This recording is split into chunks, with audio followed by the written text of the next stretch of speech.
I'll show you how to make a sweet pastry. It's got a biscuity sort of texture. It's called Pate Sucree. You'll also find all of the ingredients listed in the description box below. You want cold butter, cut it into cubes and put it into a bowl. Then we're going to take an electric whisk or an electric stand mixer and we're just going to beat it just to soften it. Don't be tempted to use softened butter already because we want the butter to be cold. Everything that we do when it comes to pastry, we want to keep it as cold as possible. So now you can see, hopefully, it's kind of soft, but it's still really cold. So next, all we want to do is add in icing sugar, which I've just sifted to get rid of the lumps. So add those all in, beat that together just till it's all sort of incorporated and creamy. Okay, so now that it's all kind of creamy, it's all amalgamated, but it's still cold, we can add our egg, which is obviously cold. So what you want to do is break your egg, mix it together roughly just so that the yolk and the white will combine. Then weigh it out and then add your salt. Just stir it together, and we're just going to add it in. I'm making a fairly small amount here, so I'm just going to add it in 2 parts. But if you're making quite a lot of pastry, then you can add it in a few parts. So I'm just going to add about half. Okay, so you want to beat it really well till it looks like it's completely together. The other half of your egg, or if you're making a big batch, like I said, add it in a few parts. And do exactly the same thing. Once it's all beaten together and it looks completely homogeneous, then just scrape down the sides of your bowl yet again. So I've just sifted my flour just to get rid of the lumps.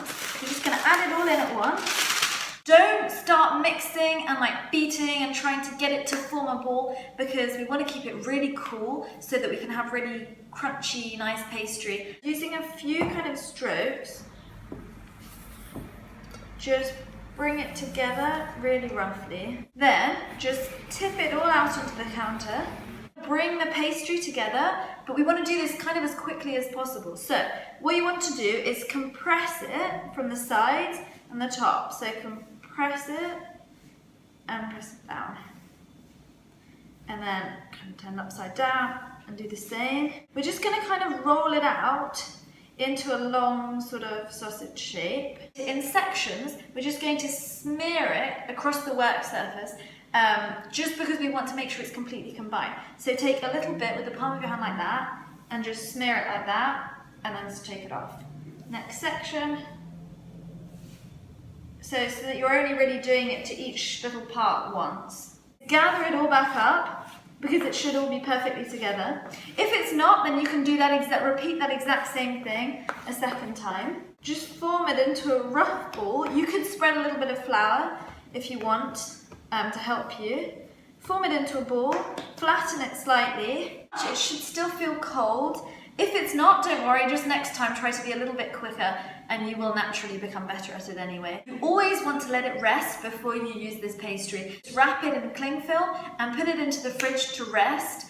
Absolute minimum half an hour, but typically you would want to leave it to rest for longer and then it will be much easier as well to roll it out. If, on the other hand, you would like to see how to make this into a perfect tart shell, I will link that video right now. So in this video, I'll link it right here so you can click on it. It will take you there and I'll tell you exactly what to do from this stage. So if you want to make this into the perfect tart shell using my method, don't put this into the fridge. Go to that video right now and I'll show you how to do it.